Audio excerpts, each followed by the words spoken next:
You want snacks? I'll have my drink. I'm like curious to taste this yuzu. Thank you. Oh.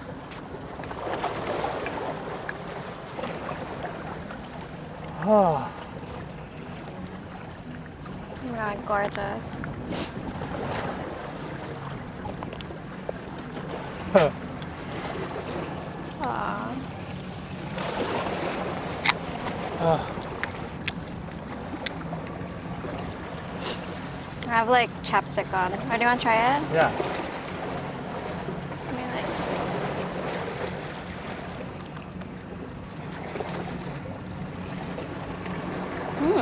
That is really good. God. Yeah, I just love bubbly things. Also, you like label your glasses? No, Phoenix did that. She thought it was funny. Sorry, I think because my dad growing up, his favorite thing was the label maker.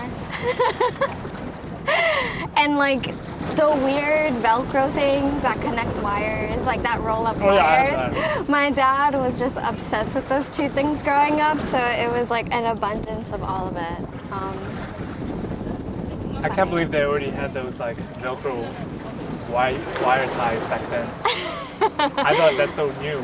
Really? I was like, it was my dad's favorite. He loved the different colors. Like he would buy the pack of like all the primaries, like black, green, blue. Does it color code them? Does it color code them? Well, yeah, for certain things, and then he would like label also the wires of what they were for. Oh my god. So he was a neat freak. Is he a bit of a perfectionist? Yeah, I mean, I think he's a very traumatized man. What was he traumatized by? By his family. Oh yeah? I was talking to him a little bit more about it when I saw him again, because it's funny, you never ask about your parents about their family dynamic. Or maybe that's just like when you're an immigrant family and like you're the only family that you have in like one place, and it's just us, and you never talk beyond like the dynamic. So when I asked my father about his relationship to his family, he said that like no one ever cared about him. Wow. Yeah.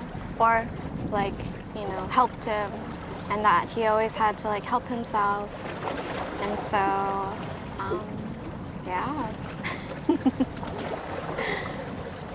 I mean, think about it. He was also like a family. He had like 13 siblings. So like You're you not probably that special. Yeah, you probably just got lost in like the bid if you like weren't like successful in any way. I mean, it was also competitive, right? Like I remember growing up, he would tell me stories about how he had to like go to work when he was like really young. Well, his father was like a gambler and a drinker. He dabbled in all different types of vices. So my father doesn't engage with anything. He's a very straight edge person. But he also like used to make his own toys because like his parents wouldn't buy him toys, so he would like carve out like wood. Yeah, wanted to study, was never taught to study. Gave it to his older siblings, you know. So he was on the younger side. So. Yeah. I don't know. Do you know much about your father? Yeah. Like, he talks about his trauma, but they don't use those terms. Oh. He laughs about it. Oh. Like, the story, I mean, he's the oldest son, so he had a lot of responsibilities. Okay. He had to take care of a lot of things, and then the thing that I found really horrifying was that he had to take care of the farm and all these different responsibilities, but my grandfather stored fertilizer in his bedroom. Oh. And during his teenage years, he got really sick, and he suspects that's also probably why his growth was stunted. Mm. So his younger brother, also his sister, are taller than him, and my grandfather's very tall. But his room was the fertilizer room. Chemical fertilizers, that can't be good for you. And then he had to take a lot of injections, and he would laugh about it. Like, I had to get injections, needles on my ass, like daily, because he was sick from all the fertilizers. But he would laugh about it. Wow. Or like, he would say, like, he would tell me stories about how my grandfather's very strict and all these things, but there's no, I don't get a sense of resentment. There's a lot of gratefulness to what my grandfather's done for the family and for him. And he takes on a lot of responsibilities. Like, there's not this mindset of trauma or resentment. But he's also very religious. Oh, so is my father. He's very into Buddhism. And yeah, he has no vices except for, oh my god, it's getting like crazy. I think it's because of the boat. It's okay. like Because pushing. is there? I mean, there must be tides. This is still linked to the ocean, but like, This is the river. but it's where's the ocean? I don't know. It's. This is a river. I think the ocean's probably. I have no idea what we're facing, so I just think wherever the river goes, that's where the ocean is. Family. Yeah. But I think I need to go and like document them more and interview them more and have them tell me more stories. Are you like better talking with them than you were when you were younger? Yeah, it's getting better now, but it's still with my father. It's getting better. It was difficult when I was a kid, but I think that's a cliche, not cliche, just like a typical dynamic with fathers and children. That when you're young, like, who likes the father? Because you don't have that oxytocin thing. You don't have all of these. You don't have the chemical bond.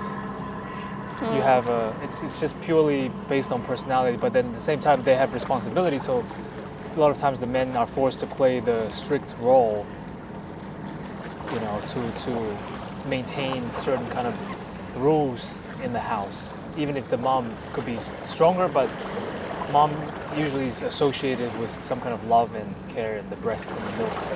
Yeah. But the father is like the strict one. And then, but in my 20s, it was also really rough between us. But since I've been away more, maybe he's also had more time to think. And I had a holiday with him once. I kind of like forced him a little bit to go on his trip with me. And we had like some moments of bonding and just yeah, like that was nice to be without the mother. Yeah. For us to be and then through text we can express better because directly there's too much pressure and memory and expectations, but through text and through English, we text both in Chinese and English, and so sometimes it's a different medium that doesn't have too much loaded expectations. Interesting. Yeah. Would you want a sibling? Would you ever want a sibling? I did. I had siblings like homestay kids from other people, and they were like my siblings. But I was having this conversation the other day, and like how, because my friend said like, oh, he knew homestay kids, he didn't know about he never met someone who hosted, and I was like, oh, I'm always the host side. I don't know how they felt. Without me asking, of course. But like at this age, I don't know what they thought. But I thought that was funny, like just this thought that I don't think about my homestay siblings. we spent all those years together, and there was different people. There was one that was an older girl, and I think my mom was mean to her. She would like say she's not very smart. Oh my God. And Why do parents do that? I don't know. That's so. I think it's also, I think my mom is, maybe now that I think back, my suspicion could be that there could be some kind of like female competitiveness. Or like jealousy. Yeah. Yeah. I mean, that's so conditioned into us. Also, think I my wonder mom if was it's like like that. the culture as well. Yeah, she was pretty and young. And I think that was threatening for my mother. Good. But homestay kids, what does that mean exactly? Like a kid that just like needs to get watched over? Yeah. Well, the thing is that like there's I was having this conversation yesterday with a friend, and because so there's people that send their kids, so people in Taiwan or in Japan, they send their kids to Australia, and the parents can't afford themselves to come, or so they send the kids away to like, instead of boarding school, they have them live with an Asian family. And so, yeah, that's the setup. And then she was saying that because my friend, she went to like Catholic boarding school, and some friend of hers who's like partner is a psychologist, but she said, "Oh, you must have abandonment complex and abandonment issues." And she was thinking like, "Not really." And of course, we don't know. None of us is her. But on the one hand, I also see like there is this in the Western world, like a lot of obsession over like abandonment and trauma. Because with my parents, like they have different language and different ways to describe their experience and pains. I wouldn't say that they don't have emotion. Like, you know, this idea that like, oh, Asians don't show love. I was like, no, but I think our love language and the way we express that with different ideologies has different priorities. Yes, I agree. You know, and so yeah, we don't hug and kiss and hold hands, but like we show it in so many other different ways that we see also white people and think like, oh God, they don't share food together, right? They don't take care of each other financially as much as we do. They don't get concerned about your health and safety as much. You know, and for us, that's like, well, that's really rude. You must not love them. But this pervasiveness of Western ideology of seeing the world is so often understood as universal, and that's the part that gets me really angry. It's not that I even disagree. I even like that's my baseline. I understand the Western view, but I know perfectly in me that there's a different worldview, and I can accept that, and that the Western is one single view, and that other people see it differently. But Westerners, their unconscious oppression, unconscious colonialization, unconscious supremacy is that they keep telling everybody that no, but that's normal, that's natural, and if you don't abide by this standard, you have issues. It's like, no, this is just a different culture, dude. Did you ever run into that kind of like confrontation or this kind of Yes, well, disagreements? Yeah, well, I think it's just understanding that there are different types of love languages in like different cultures. Because my ex was Singaporean, and I think the way that he showed love, I like never understood. Oh, how did he show love? He would just like give me things, but he would not never say anything, you know. And and it was just like I think it was also understanding that I need like a form of like affection, like words of affirmation. And I would even ask him. I was like, I don't think you love me, and he would get so upset, and he was like, how can you say that? Like I showed that in different ways, but it's like, but I didn't understand it. And I don't really think like we had a conversation about that. And I think now I see it and I appreciate it, but I also just feel like, That's not your system. yeah, I mean, I think it's like we have to give each other the ways that we want to feel love, right? Like even though we say that like this is my way of showing love, it's like you kind of have to like, I don't know, give the cues for someone else to also understand it. Yeah, that negotiation is so necessary. So, yeah. I mean, I'm still pretty young, so I don't think I've had very in-depth conversations about, like I haven't been with anyone longer than 3 years, right? And I think like after a certain mark, you hit like a period of where you do have those conversations.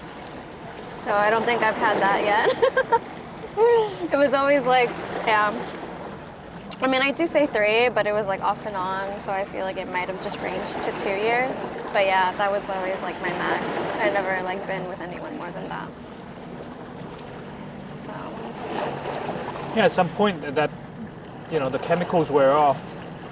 It's like a year, right? It's like 7 months is like when the honeymoon phase is over and you kind of get down to the real shit. And I was like, I love the real shit. I like see it and love it and enjoy it. But I just feel like I didn't have enough conversation, or like the other person was unwilling. Maybe also me. I will also accept that I am a little bit of an avoidant person, or I think like I need to resolve things right away, and I get like really anxious. So I don't know. I do think there's like some parts of myself where probably I couldn't even hold a conversation and not realize. Or I think I'm right. I do think I'm a very stubborn person, and that's fine too. You're stubborn? I am. I'm very stubborn. I'm very possessive too. Yeah. And I think I have to work. I've been working through a lot of my jealousy and a lot of my insecurity. Because I do think with partners, I didn't like it when they would talk to other people, or like when they would hang out with their friends more than I did. And I think it's also recognizing that I'm just a very like individual person, and I don't have a lot of friends. And so when I feel like someone has more friends than me, that I'm not needed. Huh. So that's what I've come to recognize. But when someone has more friends than you feel you are not needed. Yeah. It's like, because you have so many other people in your life, right? It's like, why did you choose me? And that kind of stems to like the insecurity, right? Right. So, and it's like, I want to like be the one. And it's like the thing that I've learned with my parents. It's like, my parents were, like my mom said, like my father was like the first and last boyfriend she ever had. And like I was just so brainwashed to think like I need to find my true love, and like all the stories of princesses where they just like come sweep away and then they live happily ever after. And my parents had a fairly good, loving relationship, and I think that was like something I always wanted. And I was like, I have to be your everything, and so that's why the jealousy happens. It's like, oh, you're becoming friends with this person because they have something that you share, but I want to share all of that with you. Interesting.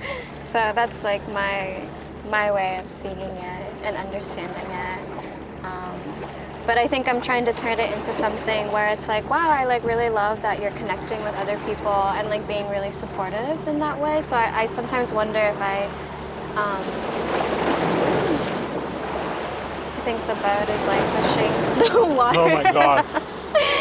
It's that one. Did you see that? They're pushing the waves. Crazy. Yeah. But yeah, I wonder if I'm like someone that can be very like poly. Because I love like getting to know like my partner's friends and like knowing more about how like this person brings out more of my partner that I don't know. I think it's so tricky.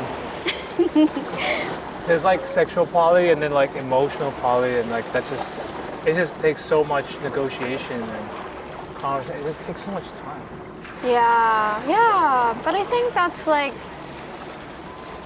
I guess, an exciting part of the relationship where you're like constantly talking about what's changing.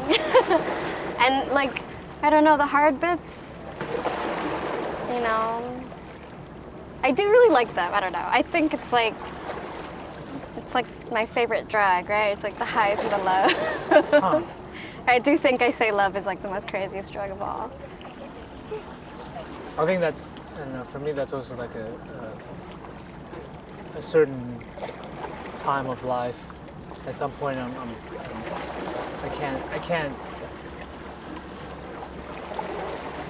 don't have the capacity to handle that kind of fluctuations because it's so. I get it. I think it's exciting too, but now it's like, oh, I need to lie down. I mean, definitely we're in two different like stages of our life, right? Yeah. I think I've had most of that in my 20s, and Right. I do think I want something a little bit more subtle and not so. I'm not saying I want super high highs and super low lows. I think like there needs to be a little bit of like tension, right, in a relationship to like move forward.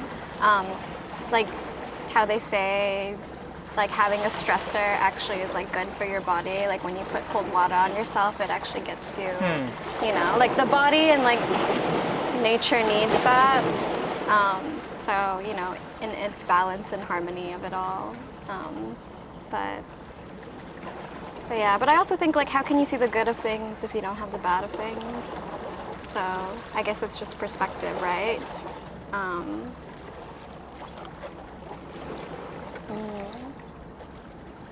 Yeah, I think when the boats pass by, they just like knock the waves really intensely. But yeah. How's it going for you with this whole Instagram purge?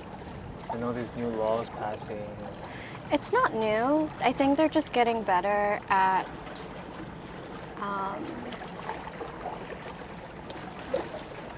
just finding sex workers and I don't know how, I mean, like I've seen the transition of it. I don't think I was like fully in it as like some of my friends were, but it is really scary sort of how the internet is changing, right? And it's so intertwined with our lives that we just have to like figure out a way how to maneuver it. And I think this is where creativity is so important, is like when we have all these restrictions on us, how do we move through them?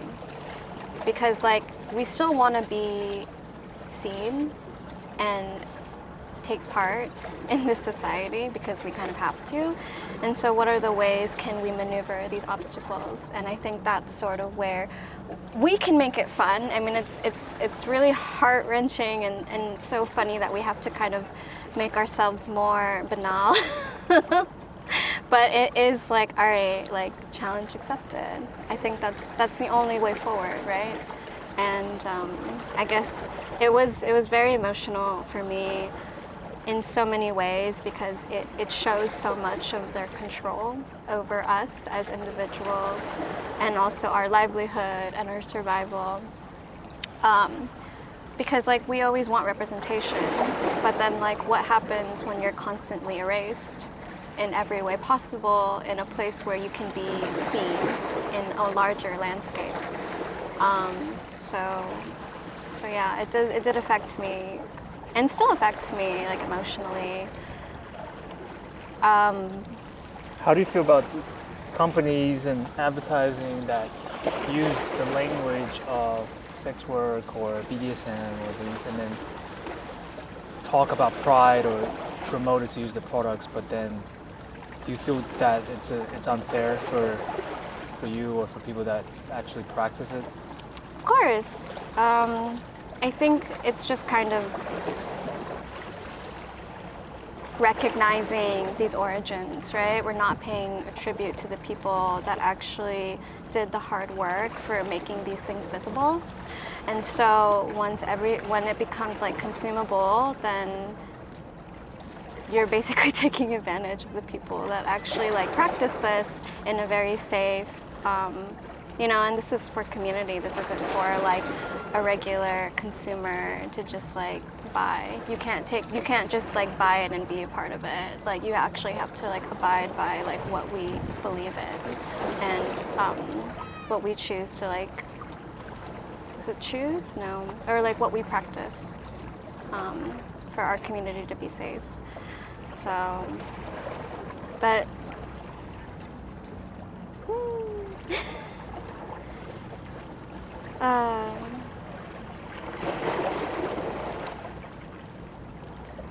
It's frustrating for sure. But I think it's a double-edged sword, right? Because we're finally, I think there's like more visibility for us. And I think it's like the most visibility we ever had. And I think maybe it's just also for the companies to value not themselves, but the people they're actually selling it to. I don't know if that helps anything.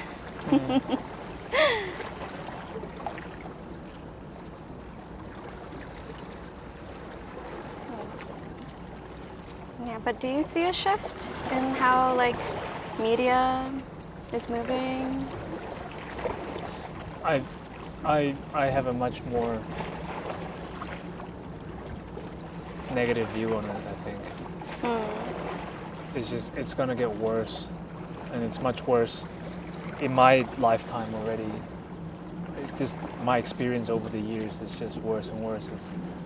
But that's the nature of capitalism, that it sucks the energy out of everything and everybody, and then it's forever hungry. It's like the movie Spirited Away, where No Face comes and then just consumes. Yeah, just consumes, and it'll spit out money at you, and then everyone's like, oh my god, yeah, I want that money, and it's just it's a black hole. There's no ever satisfying this need to just take and take and take, and every season or every new product, every new thing, and they want the new thing, and but then it just leaves out those people, and capitalism doesn't take care of the people that it involves itself with. And so you have to just be more and more psychopathic until you yourself is out of energy. And so here in New York City, like it's such a concentrate of psychopaths, because Sorry. You know? I agree. Right? I love being a psychopath. And it's like it supports that kind of behavior, you know, until you can't afford it anymore. Yeah, but I think like we all burn out, right? And I think once we hit like a peak, we can really see ourselves of where we are and where we stand. Well, I think this is a very short culture. The American imperialism has a very short history. So there are many other cultures that have different time periods that are testing things out and have a different continuation. And so the question is that here there's this kind of constant pushing for discovering something new and moving on and taking no responsibilities for its people. And the question is, at what point is it going to just collapse from the inside? And it's very much unfolding right now. And I think that's something to learn. I'm trying to learn to live with that. I'm so excited for it. Like, I'm so exciting for the breaking points, right? I think that's like where things can get really interesting. Yeah. Because I think like right now we're all on a merry-go-round, right? There's no mishap, and I think like once there is, and we're all like halt, and we're like, oh, what's going on? And you just see where we are. So I think people are catching up and seeing it. I don't know. I guess it depends how much you want to be delusional about it. Yeah. But I think it's also like being around different people who have very different backgrounds. I don't think a lot of people would have known this is happening if they didn't know that my account, you know, was like associated with doing sex work, and so. What's the response like from people about your experience and when you talk about it? They're just really shocked, and they're just saying like, "Oh, don't worry, it's just an app." Like, That's a bit oversimplistic. How do you feel about that? I think it's just they don't have a perspective of like how emotional it is, and how it actually affects income. Like, I think a lot of people who have normal lives don't really use Instagram. Or I mean, I think artists use it much more than normal people that have corporate jobs or like stable jobs. How much has it affected you?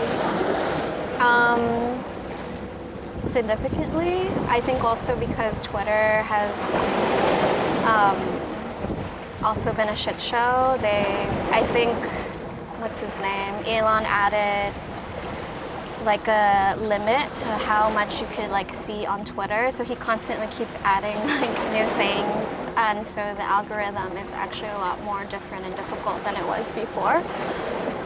So it's just not an app that I would utilize as much as like Instagram, because I'm so image-based, and I think it's always working with what you're stronger at, and Instagram just has more of a platform than I think Twitter. But maybe it's because I've used Instagram for a really long time. I don't know the shifts of like how Twitter has been. I mean, there are different things, but majority of the clients that I find are on Instagram. I barely get any people on Twitter. So I don't know. I think it depends with everyone, and depends on like who you are. Some people get more on other advertisement sites than others. It's just also a little bit of like the marketing that you do.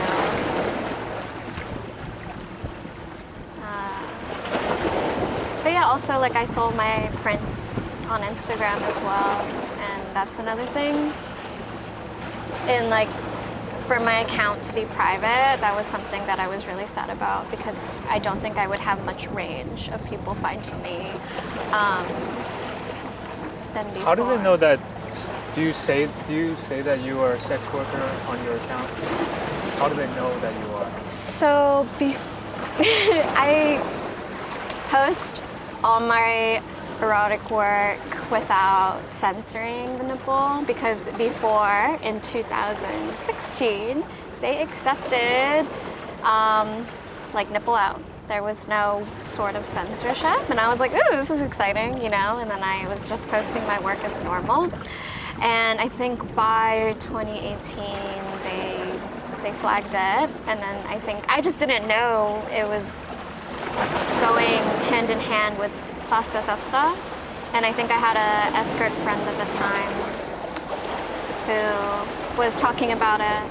So I think I was like a little bit aware of it, but I didn't really know the effects of it and how it kind of also affected me in a certain way of my art practice. But it's kind of interesting too, because that work was also when I did sex work. So it's just inherently in the work as well. But yeah. Ooh, the wind is picking up. Oh my god. My shoes is just... Okay, we gotta bail. We're like getting caught. Oh wow. That was exciting. Just sweat.